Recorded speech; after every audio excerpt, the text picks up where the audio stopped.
अमल लाइ वेंदो, तरतीब सां वेंदो, तव्हांखे नज़र बि ईंदो, तव्हांजी ताक़त, तव्हांजी अमल, तव्हांजी ऑर्गेनाइज़ेशन जी ख़बर पवंदी, तव्हां केतिरा ऑर्गेनाइज़ आहियो, केतिरा भला कहिड़े मक़सद लाइ आया आहियो।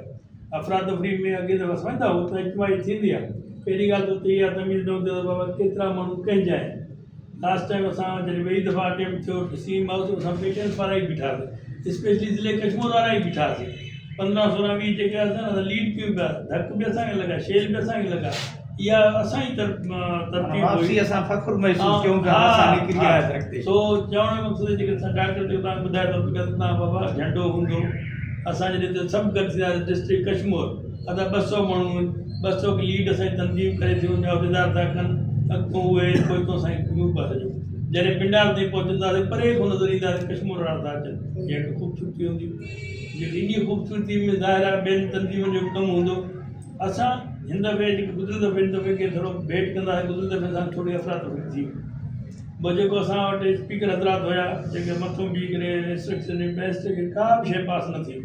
पोइ जॾहिं निकितासीं बि पाण धिका ॾींदा, पाण कुटबा, पाण बस खे रस्ता ठाराईंदा निकितासीं। हिते गुज़ारिश कंदासीं त अहिड़े क़िस्म तरतीब ठाहियो, स्पीकर मथां हर कलाक खां पोइ इहो असांखे तरतीब ॿुधाए, रस्तो ॿुधाए। इहा तंबीह बि करे भितर न हणो, पथर न हणो। लास्ट टाइम डॉक्टर खे ख़बर आहे, असां पहिरें दफ़े वियासीं, पुलिस वारा बि ज़बरदस्त कोऑपरेट कनि पिया, न असांखे ढक न धिको न, इहो चवनि पिया असां ड्रामो कंदासीं, असां ड्रामो कंदासीं। हा, निकिरी वञो असां इहो अमल जेको तव्हां था कयो में असांखे फ़ाइदो आहे, निकितासीं कुझु बि न थियो। हा, इहा शइ थी त इज्तिमाही रोकण जी कोशिशि कयूं। 2 शेल हयूं त अफ़रातफ़री थी, शेल हयूं त आसूगे सां इहो थिए त नेचुरली अखि में पाणी थो वहे, बीठी हुजे त माण्हू साह मुंझण ते पोइ माण्हू अॻिते पुठिते थी विया। बाक़ी उन्हनि असांखे हर्ट न कयो। ॿिए दफ़े ईअं त जीअं निकितासीं असां हिकिड़े 2 दोस्तनि पथरबाज़ी कई, 1-2 ऑफिसरनि खे पथर लॻा, पुलिस वारनि खे पथर लॻा। पथर लॻण खां पोइ पंहिंजी जान जो ख़ौफ़ थियो, कुटियो जान खिची पइजी वियो, सो कुटको शुरू थी वियो। हिन कुटके में नुक़सानु छा थियो, उस्ताद निकिरी न सघियो। हिन दफ़े कोशिशि कंदासीं, माइटनि ते इहो ऐलान कराईंदासीं त बाबा विढ़ो न, तव्हां कंहिं मक़सद ख़ातिर आहियो, तव्हां कुझु हासिलु करणु आहियो। तव्हां हिकु त उस्ताद ऐं सभु एम्प्लॉई सफ़ेद पोश लठ न हणंदो आहे, लठ खाईंदो आहे शराफ़त जे करे, लठ हणंदो कोन्हे। सो इहा तरतीब ठाहींदासीं। ॿी तरतीब डॉक्टर तरकीब ॾिए थो, तरतीब ॾिए थो, जिते 5-5 माण्हू निकिरंदा, हितां जा 5-5 माण्हू हुते 500 माण्हू नज़र ईंदा।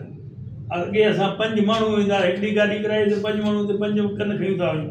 हाणे 5 कननि जो मसइलो कोन्हे, जिते 2-2.5 लख जी दावा कंदासीं गस्ट ऑफ प्राइमरी मिलाए करे, उते 5000 मुश्किल सां थींदा। अॼु असां इहो साबित करणु 5 न 50 थियूं। ऐं उते तव्हां नेट डॉक्टर तव्हां प्रेस क्लब जे वाए ॿुधाई हिकु लाइन आहे, जेकॾहिं असां लाइन भरियूं 12-13 हज़ार वधीक माण्हू न वेंदा।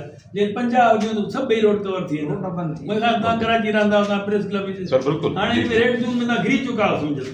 हाणे जेके रेड ज़ोन वारा जेके रोड से अॻितो पहुचो, असां जॾहिं माण्हू वधंदा वेंदा, रेड ज़ोन में बीहंदा वेंदा, तकरीबन ॿुधा रेड ज़ोन किलो थिए त सॼी कराची त सभु पिया सॼी ट्रैफिक